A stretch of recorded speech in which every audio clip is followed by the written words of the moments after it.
What's going on, guys? Welcome back to another video. Got a couple things I need to do today. Every time I want to make a video, it's always raining. But today it is time to fix the 350Z and issues it's been having. Like I said before, it's the dual mass flywheel that was causing the whole weird vibrations through the car. Two of the crank bolts in there were stripped as far as like the threads and the crank. The back part of the threads are alright, so I'm gonna go ahead and try to tap out the front a little bit. Got some new hardware, I'm gonna go ahead and try to put the two bolts in. See if they tighten up and torque to the correct specifications. Put a little red thread locker on it and call it good enough. Need to actually pick up a tap and die set so I can go ahead and start doing that on the 350. Also gonna swing by Harbor Freight, pick up a few things I need. But this light is from Harbor Freight. I loved it, worked great for a while. It was like $35 or something like that. I used it as a hood prop once on the E36 and now it doesn't turn on. So I'm gonna see if we can warranty this thing out. But if you are new to the channel, this is my 2003 350Z. Bought it as a drift car, gonna kind of run it as a reliable setup like a lot of the guys do. Ended up having a weird vibration, pulled the transmission out of it. Dual mass flywheel was the issue. Got a new flywheel and clutch in. Gonna put it all back together once I fix those two strip bolts.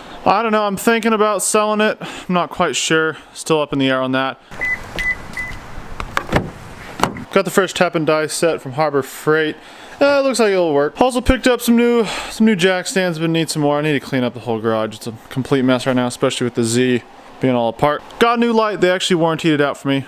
Thanks, Harbor Freight. So now I'm gonna go ahead and hop into the Z, start tapping that stuff out, see how it goes. I'll give you guys a little update. Not really feeling diving under there, trying to film. You won't be able to see a whole lot anyway. Here's the one-piece flywheel that I got and the XCD racing clutch type deal. It's nothing too crazy, but it was like 380 bucks for it all. Pretty good deal for that stuff. So we're good to go on that. I think that's about it. I think I have everything I need for the most part, but let's go ahead and dive into it.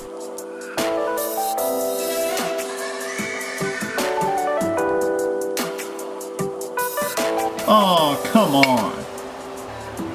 Got some bad news. Looks like the what's it called, pivot ball joint or whatever, little pivot. The bolt snapped off right in there. So I'm gonna see if I can extract it or something like that without screwing my whole life over. But that's kind of annoying, but I guess we'll fix it. Got the new clutch, looking good. All of its pretty parts ready to go. I went ahead and tapped that out. Looks like the threads are all right, so we should be good as far as the crank. But yeah, that sets us back a little bit. Luckily, I was able to get that little broken piece out. I went ahead and used a little drill bit, drilled it out a little bit, and used these little as seen on TV speed out things. Actually worked pretty well, just an extracting tool. But looks like we're not gonna be able to get the whole thing kind of complete tonight. I'm gonna order another bolt, kind of hold another little assembly thing. Then we'll be good to go on the tranny to get it back in. This transmission grinds into third gear like every single time. I think I'm just gonna leave it for now. Not quite sure. Maybe pick up another one. Flywheel's pretty much on. Jordan's out here trying to situate his 240 from last event. It's making some weird noise. He's trying to figure out what it is. Also, it's pulling hard to the left. He held up pretty well last event. Didn't really have too much breakage or anything. A couple days later, got the parts in. Got the short shifter. I'm gonna make that a separate video. But here's that little pivot ball that I need. I got the really nice forged one or whatever. It's like 33 bucks off Z1. Z1's really nice, but they are a bit expensive.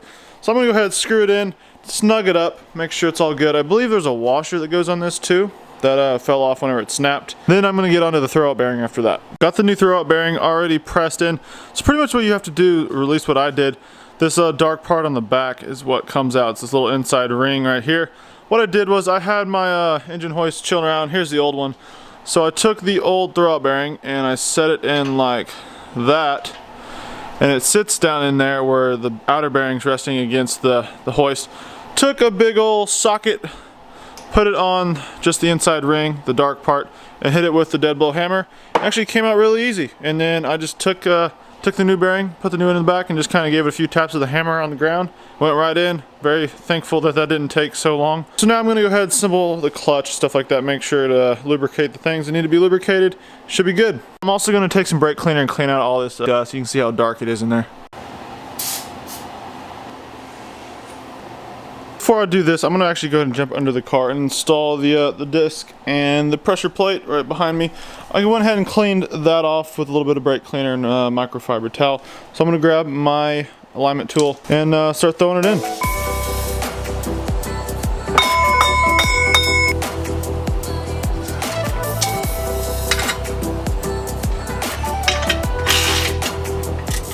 Got the new throwout bearing in there. Now I'm going to head through the fork and the bearing back on the shaft. Make sure you use your lubricant and lubricate the shaft so the bearing can move back and forth freely. She's all good to go, ready to go back in. This wasn't really crazy in depth as far as replacing the clutch or flywheel in your 350Z. I'll go ahead and drop a link down in the description of the video I referred to often. Kind of give you some pointers if you're doing this on your car. We got the transmission back in, took us a little while. Everything's buttoned up and we're about ready to start it.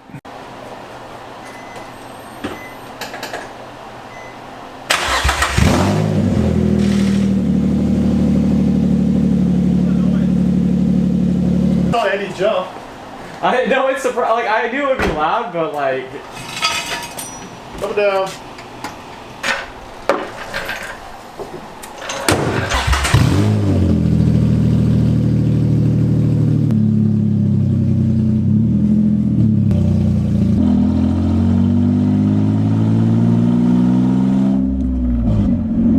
Glad the 350Z is back in operation. It was a dual mass flywheel, the vibration's gone, so we're good to go on that. That's gonna wrap up this video. If you enjoyed it, make sure you give it a thumbs up and subscribe. Thanks for watching, guys. Have a good one.